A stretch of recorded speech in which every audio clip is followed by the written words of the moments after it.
Fala galera, aqui é o professor Douglas Azevedo e estamos iniciando mais um vídeo da série Revisando a Revisão. Vamos lá então galera, nossa revisão da semana é da disciplina da língua portuguesa, né? Na qual nós abordamos os conteúdos de verbete de dicionário, substantivo derivados e os numerais, né? A primeira questão então da nossa revisão estava bem tranquilo, né? Ele trouxe a seguinte situação para a gente: assinale as alternativas em que contenha somente substantivos derivados. Então nós já vimos nas nossas aulas, substantivos derivados são aqueles que vão derivar de outros substantivos, né? Primeiro apareceu um substantivo e a partir desse substantivo primeiro, que no caso o substantivo primitivo, vão surgindo os outros, que aí então vem os substantivos derivados.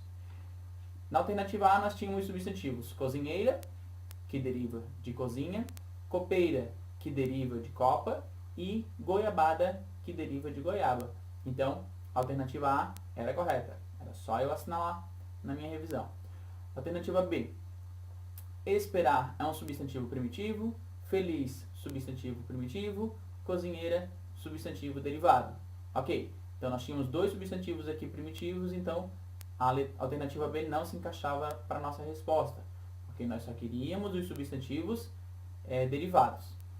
Na alternativa C, esperança deriva de esperar, felicidade deriva de feliz e leiteiro deriva de leite. Então, mais uma alternativa correta. Alternativa D, espreguiçadeira, ok, derivado, goiaba, primitivo, então já cancelaria aqui a minha alternativa D, né? E copa também primitivo. Então nós só teríamos aqui espreguiçadeira como sendo substantivo derivado, né? Então a gente poderia tranquilamente já também descartar a alternativa D. E a alternativa E dizia nenhuma das alternativas, também não poderia ser porque nós tínhamos a alternativa A e a alternativa C como corretas. Então a alternativa E também poderíamos já eliminar, certo? Na questão de número 2, vocês tinham duas colunas, né? E aí ele pedia, relacione as colunas. Então nós tínhamos as colunas dos cardinais, ou seja, aqui estamos falando sobre os numerais, e os numerais ordinais. E aí vocês tinham alguma sequência aqui de algumas frases, algumas indicações que vocês precisavam linkar ou com cardinal ou com ordinais. A primeira frase dizia o seguinte: indica uma quantidade determinada de coisas. Qual é o tipo de numeral que indica isso? São os numerais cardinais ou os ordinais? Está dando alguma ordem? Não, ele está apenas me dando uma certa quantidade de algo, né? Então, se está me dando uma quantidade, é um número cardinal, né? Por exemplo, eu tenho 32 alunos em sala de aula. Ok, se eu estou indicando a quantidade de alunos que eu tenho em sala de aula, então é um número cardinal, certo? Na segunda linha, ele nos trouxe aqui 17 pessoas reticências, né? Então 17 pessoas foram ao shopping, 17 pessoas foram à biblioteca, 17 pessoas e fizeram determinada situação. Então ele só está me indicando novamente que é a quantidade de pessoas. De novo, indicando a quantidade, me refiro ao numeral cardinal, ok? Então também deveria relacionar a essa situação.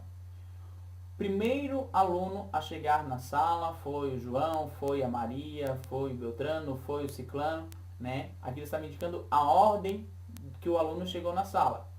Qual foi a ordem que o aluno chegou na sala? Esse aluno foi o primeiro aluno a chegar na sala. Então, se está me indicando uma ordem, o próprio nome já me dá essa referência, no número ordinais, ou seja, o número que me indica a ordem. Ordinais já me lembra de ordem, né? Primeiro, segundo, terceiro e assim por diante. Então, a terceira frase aí, terceira situação, deveria linkar com os números ordinais. Próxima situação, indicam ordem ou posição. Aqui já matamos a charada, né? Indicam ordem, né? Já, mas mesmo assim, terminando de ler a posição, novamente, me dando uma ordem das coisas numa sequência. Então, novamente, números ordinais. Depois ele só nos trouxe uma contagem, né? 1, 2, 3, 4, 5. E novamente a gente já sabe que só está nos referenciando a alguma quantidade. Então está nos referenciando aos números cardinais. Aí a sequência continuou na frase seguinte, 4, 5, 6. Então de novo, números cardinais. E por último, uma sequência de ordem. 11º, 12º, né, quinto, 14º, 13º, 25º e assim por diante.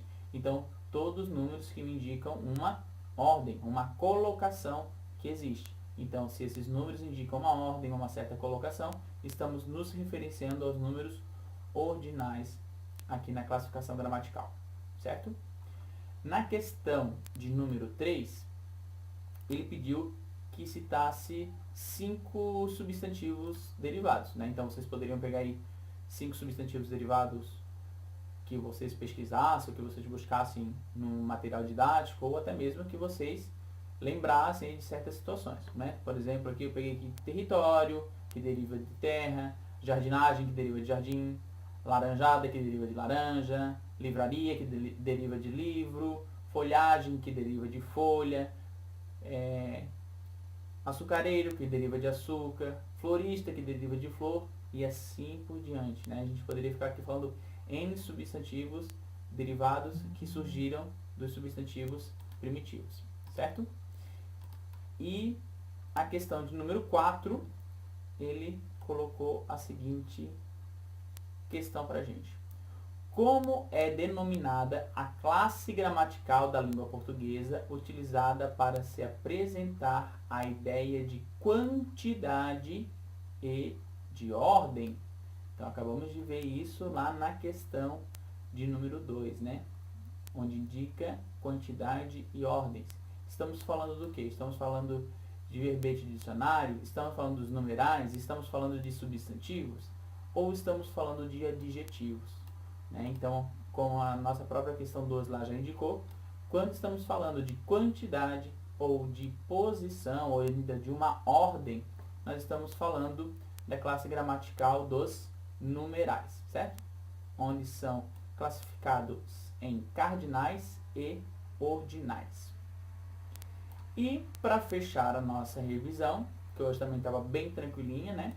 A questão de número 5 pediu, com base nos nossos estudos, diga-nos o que é verbete de dicionário. Bem, eu peguei o textinho aqui, então estava bem explicativo lá pra gente, né? Então, verbete é um texto escrito que apresenta informações sobre determinada palavra, escrito de modo objetivo e descritivo e pode ser pesquisado em um dicionário ou ainda em uma enciclopédia, tá? Então, todos aqueles significados que a gente vê lá no nosso dicionário, das palavras que estão dispostas lá pra gente, a gente chama de verbete, né? São todos os significados, são nada mais é do que aquele texto que me dá do significado das palavras. Valeu, galera? Então aqui a gente encerra mais um vídeo de uma revisão, né? Agora a revisão de português, a penúltima revisão de português do ano, né? Já estamos acabando o ano aí, estamos no 4º trimestre. Espero que esse vídeo novamente tenha servido aí para você, né? Eu tenho recebido vários feedbacks aí dos nossos alunos em sala de aula e sempre retornos positivos, né? Mais de novo, eu deixo aqui o meu muito obrigado a todos vocês e peço que deixem novamente seus comentários, alguma sugestão aí para os próximos vídeos, certo? Um grande abraço a todos então, galerinha, e até o próximo vídeo. Valeu! E até o próximo vídeo. Valeu!